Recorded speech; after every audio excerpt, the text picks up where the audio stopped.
Cuarta parte, la muerte como una consejera. Miércoles, enero 25 de 1961. ¿Me enseñará usted algún día lo que sabe del peyote? Pregunté. Él no respondió y, como había hecho antes, se limitó a mirarme como si estuviera loco. Le había mencionado el tema en conversación casual varias veces anteriores, y en cada ocasión arrugó el ceño y meneó la cabeza. No era un gesto afirmativo ni negativo, más bien expresaba desesperanza e incredulidad. Se puso en pie abruptamente. Habíamos estado sentados en el piso frente a su casa.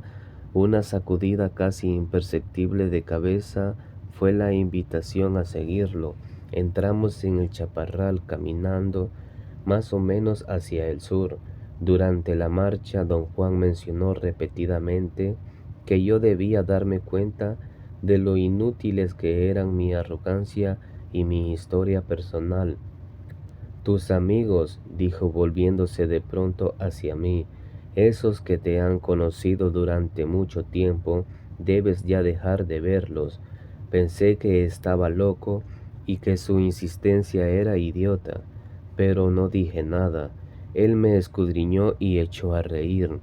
Tras una larga caminata nos detuvimos.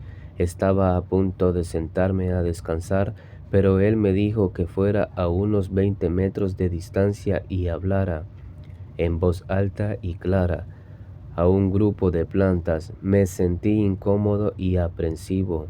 Sus extrañas exigencias eran más de lo que yo podía soportar, y le dije nuevamente que no me era posible hablar a las plantas, porque me sentía ridículo. Su único comentario fue que me daba yo una importancia inmensa. Pareció hacer una decisión súbita y dijo que yo no debía tratar de hablar a las plantas hasta que me sintiera cómodo y natural al respecto. Quieres aprender todo lo de las plantas, pero no quieres trabajar para nada, dijo acusador. ¿Qué te propones? Mi explicación fue que yo deseaba información fidedigna sobre los usos de las plantas. Por eso le había pedido ser mi informante. Incluso había ofrecido pagarle por su tiempo y por la molestia. Debería usted aceptar el dinero, dije. En esta forma los dos nos sentiríamos mejor. Yo entonces podría preguntarle lo que quisiera, porque usted trabajaría para mí y yo le pagaría. ¿Qué le parece? Me miró con desprecio y produjo con la boca un ruido majadero, exhalando con gran fuerza para hacer vibrar su labio inferior y su lengua. Eso es lo que me parece, dijo, y rió histéricamente de la expresión de sorpresa absoluta que debo haber tenido en el rostro. Obviamente, no era un hombre con el que yo pudiera vérmelas fácilmente. Pese a su edad, estaba lleno de entusiasmo y de una fuerza increíble. Yo había tenido la idea de que, por ser tan viejo, resultaría un informante perfecto. La gente vieja, se me había hecho creer, era la mejor informante porque se hallaba demasiado débil para hacer otra cosa que no fuese a hablar. Don Juan, en cambio, era un pésimo sujeto. Yo le sentía incontrolable y peligroso. El amigo que nos presentó tenía razón. Era un indio viejo y excéntrico, y aunque no se haya perdido de borracho la mayor parte del tiempo, como mi amigo había dicho, la cosa era peor aún. Estaba loco. Sentí renacer las tremendas dudas y temores que había experimentado antes.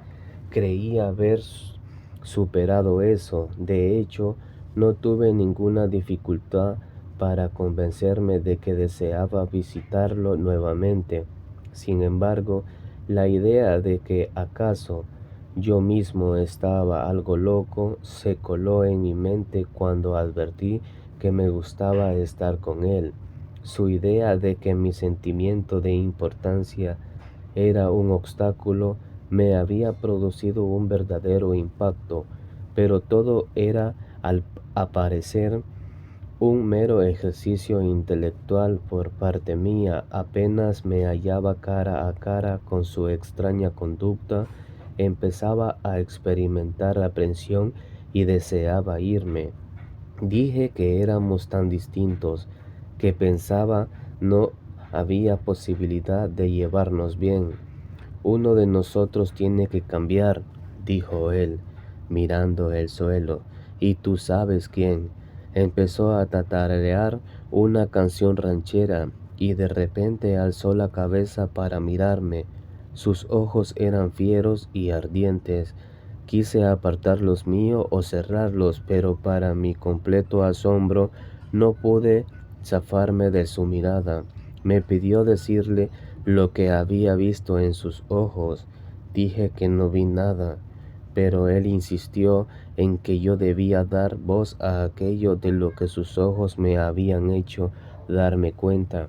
Pugné por hacerle entender que sus ojos no me daban conciencia más de mi desazón y que la forma en que me miraba era muy incómoda.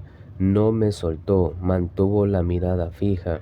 No era declaradamente maligna ni amenazante, era más bien un mirar misterioso pero desagradable.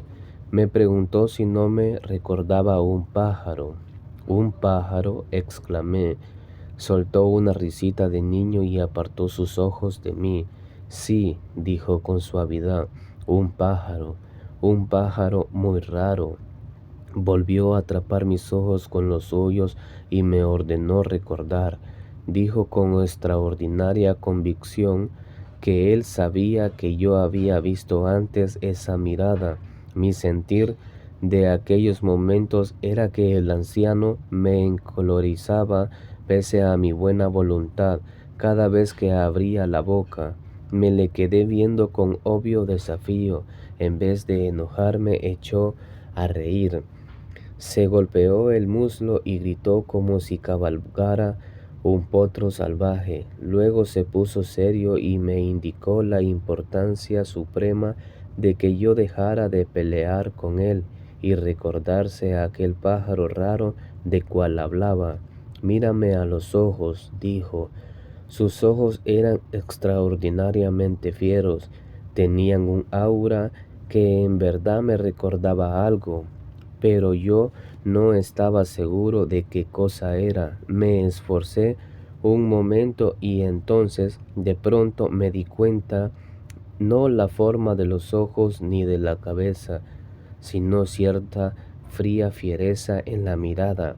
Me recordaba los ojos de un halcón. En el mismo instante en que lo advertí, don Juan me miraba de lado y por un segundo mi mente experimentó un caos total. Creía haber visto las facciones de un halcón en vez de los de don Juan. La imagen fue demasiado fugaz y yo me hallaba demasiado sobresaltado para haberle prestado más atención.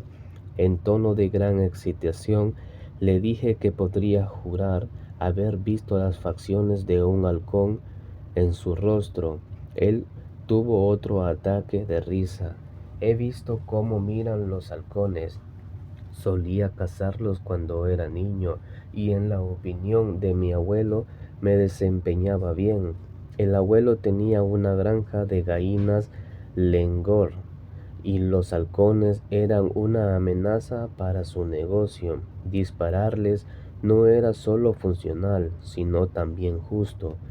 Yo había olvidado hasta ese momento que la fiera miraba de las veces me obsesionó durante años. Se hallaba en un pasado tan remoto que creía haber perdido memoria de ella. Yo cazaba halcones, dije. Lo sé, repuso don Juan como si tal cosa. Su tono contenía tal certeza que empecé a reír. Pensé que era un tipo absurdo. Tenía el descaro de hablar como si en verdad supiese que yo cazaba halcones. Lo desprecié enormemente. ¿Por qué te enojas tanto?, preguntó en un tono de genuina preocupación. Yo ignoraba por qué. Él se puso a sondearme de un modo muy insólito. Me pidió mirarlo de nuevo y hablarle del pájaro muy raro que me recordaba. Luché contra él y por despecho dije que no había nada de qué hablar. Luego me sentí forzado a preguntarle por qué había dicho saber que yo solía cazar halcones. En lugar de responderme, volvió a comentar mi conducta. Dijo que yo era un tipo violento, capaz de echar espuma por la boca. Al menor pretexto protesté, negando que eso fuera cierto. Siempre había tenido la idea de ser bastante simpático y calmado. Dije que era culpa suya por sacarme de mis casillas con sus palabras y acciones inesperadas. ¿Por qué la ira?, preguntó. Hice un avalúo de mis sentimientos y reacciones. Realmente no tenía necesidad de airarme con él. Insistió nuevamente en que mirara sus ojos y le hablara del extraño halcón. Había cambiado su fraseo. El pájaro muy raro de que hablaba antes se había vuelto el extraño halcón. En el cambio de palabras resumió un cambio en mi propio estado de ánimo. De repente me había puesto triste. Achicó los ojos hasta convertirlos en ranuras y dijo en tono sobreactuado que estaba viendo un halcón muy extraño. Repitió su afirmación 3 veces como si en verdad estuviera viéndolo allí frente a él. ¿No le recuerdas?, preguntó. Yo no recordaba nada por el estilo. ¿Qué de extraño tiene el halcón?, pregunté. Eso me lo debes decir tú, repuso. Insistí en que no tenía forma de saber a qué se refería. Por tanto, no podía decirle nada. No luches conmigo, dijo. La lucha contra tu pereza y recuerda. Durante un momento me esforcé seriamente por desentrañar su intención. Se me ocurrió que igual podría haber tratado de acordarme. En un tiempo viste muchos pájaros, dijo como apuntándome. Le dije que de niño viví en una granja y cacé cientos de aves. Respondió que en tal caso no me costaría trabajo recordar a todas las aves raras que había cazado.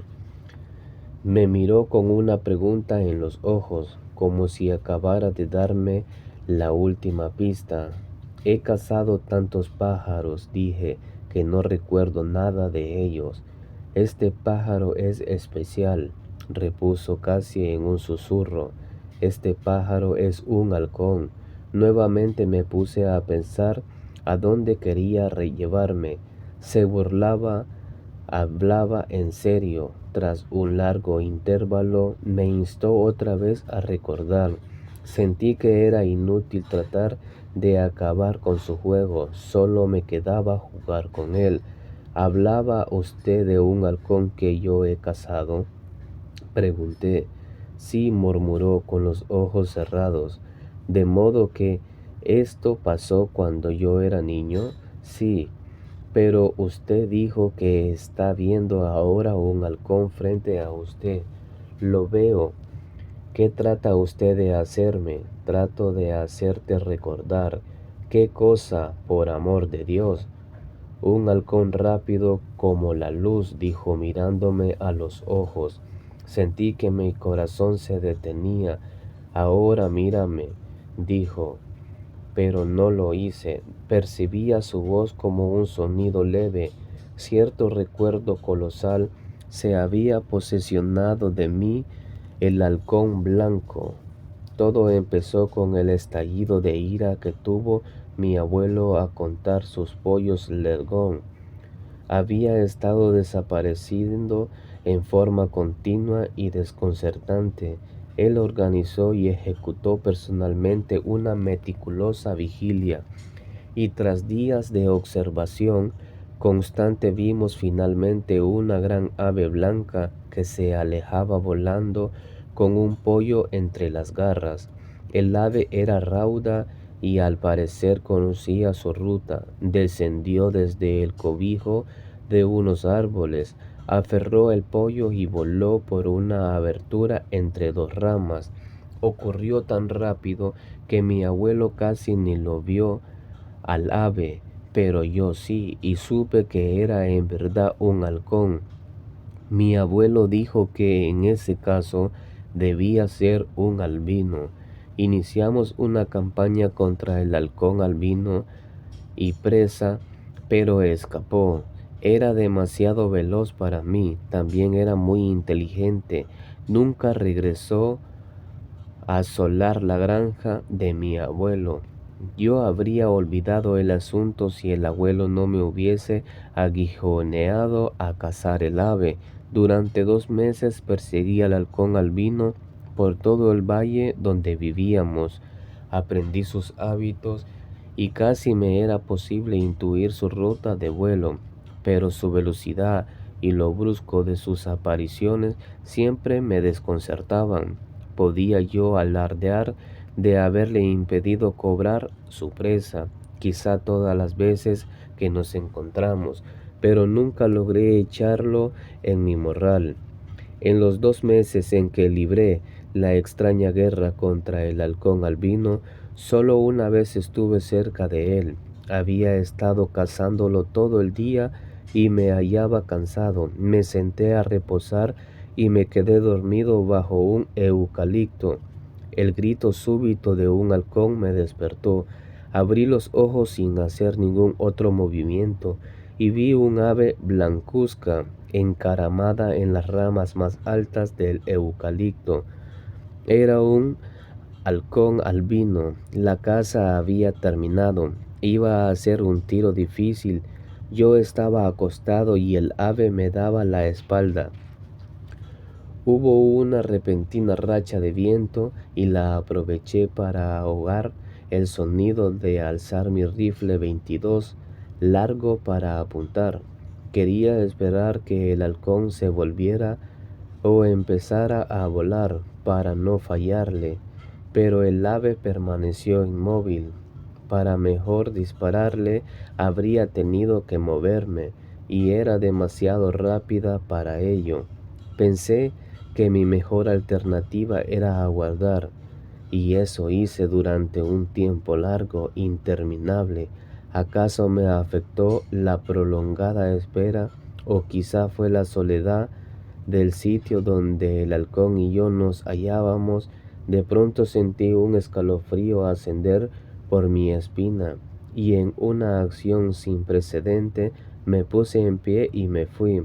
Ni siquiera vi si el halcón había volado. Jamás atribuí ningún significado a mi acto final con el halcón albino, pero fue muy raro que no le disparara. Yo había matado antes docenas de halcones en la granja donde crecí.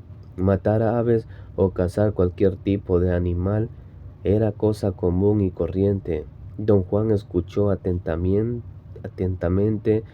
mientras yo narraba la historia del halcón albino. ¿Cómo supo usted del halcón blanco?, pregunté al terminar. Lo vi, repuso. ¿Dónde? Aquí mismo frente a ti. Ya no me quedaban ánimos para discutir. ¿Qué significa todo esto?, pregunté. Él dijo que un ave blanca como esa era un augurio y que no dispararle era lo único recto que podía hacerse. Tu muerte te dio una pequeña advertencia, dijo con tono misterioso. Siempre llega como escalofrío. ¿De qué habla usted?, dije con nerviosismo. En verdad me había puesto nervioso con sus palabras fantasmagóricas. Conoces mucho de aves, dijo. Has matado demasiadas. Sabes esperar. Has esperado pacientemente horas enteras. Lo sé. Lo estoy viendo. Sus palabras me produjeron gran turbación. Pensé, lo más molesto en él era su certeza.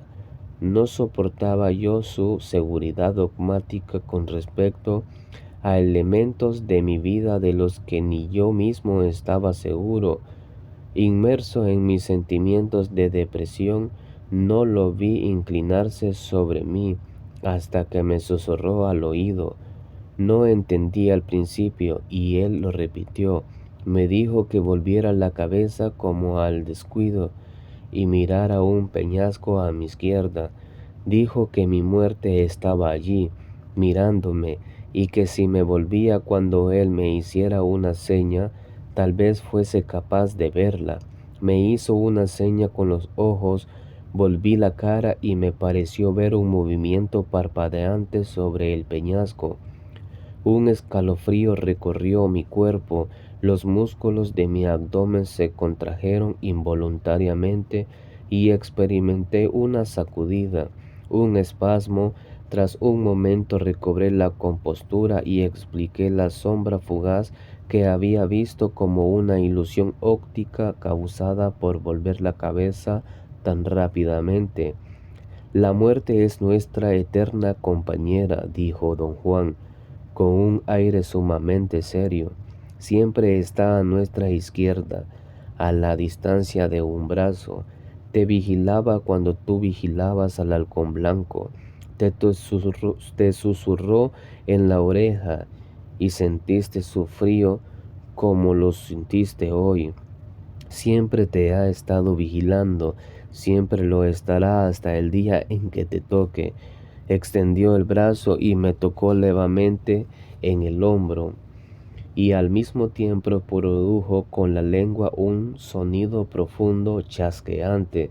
El efecto fue devastador, casi volví el estómago. Tú eres el muchacho que echaba a su casa y esperaba pacientemente, como la muerte espera.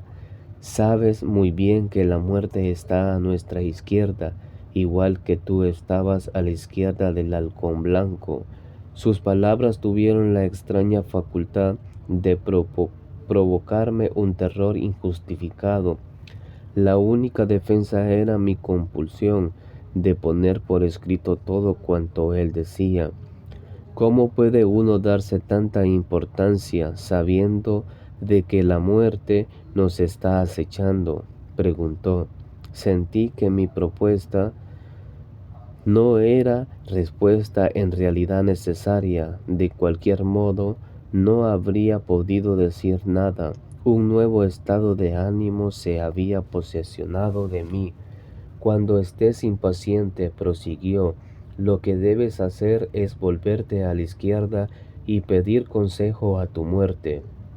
Una inmensa cantidad de mezquindad se pierde con solo que tu muerte te haga un gesto, o alcances a echarle un vistazo, o nada más con que tengas la sensación de que tu compañera está allí vigilándote. Volvió a inclinarse y me susurró al oído que si volteaba de golpe hacia la izquierda, al ver su señal, podría ver nuevamente a mi muerte en el peñasco.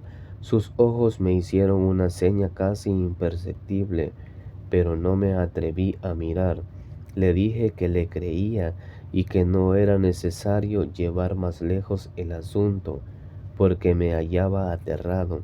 Él soltó una de sus rugientes carcajadas.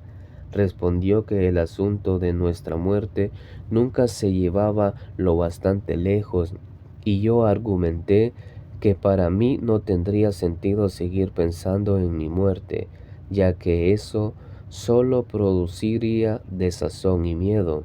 Eso es pura idiotez, exclamó.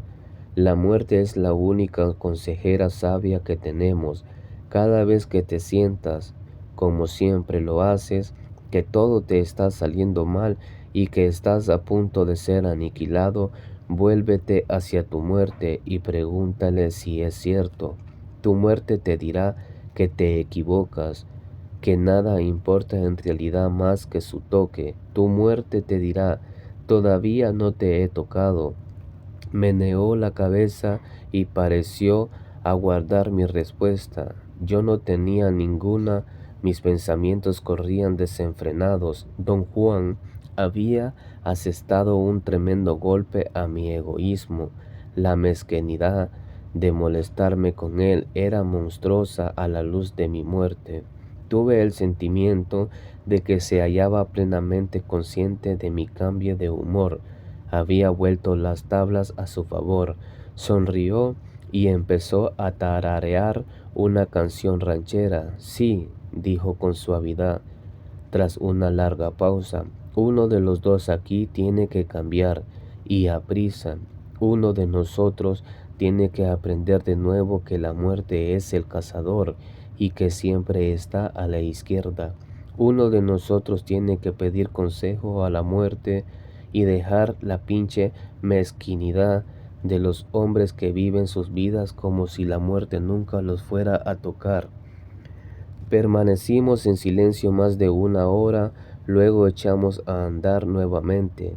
Caminamos sin rumbo durante horas por el chaparral. No le pregunté si eso tenía algún propósito, no importaba de alguna manera. Me había hecho recobrar un viejo sentimiento olvidado por completo, el puro gozo de moverse simplemente sin añadir a eso ningún propósito intelectual. Quise que me permitiera echar otro vistazo a lo que yo había percibido sobre la roca. Déjame ver esa sombra otra vez, dije. ¿Te refieres a tu muerte, no? Replicó con un toque de ironía en la voz. Durante un momento sentí renuencia de decirlo. Sí, dije por fin, déjeme ver otra vez a mi muerte. Ahora no, respondió, eres demasiado sólido. ¿Perdón? Echó a reír, y por alguna razón desconocida su risa ya no era ofensiva e insidiosa como anteriormente. No pensé que fuera distinta desde el punto de vista de su timbre, su volumen o el espíritu que la animaba. El nuevo elemento era mi propio humor. En vista de mi muerte inminente, los miedos y la irritación eran tonterías. Entonces, déjeme hablar con las plantas, dije. Rió aún más no poder. Ahora eres demasiado bueno, dijo, aún entre risas. Te vas de un extremo al otro. Apacíguate. No hay necesidad de hablar con las plantas a menos que quieras conocer sus secretos, y para eso necesitas el más recio de los empeños. Con que guárdate tus buenos deseos. Tampoco hay necesidad de ver a tu muerte, basta con que sientas su presencia cerca de ti.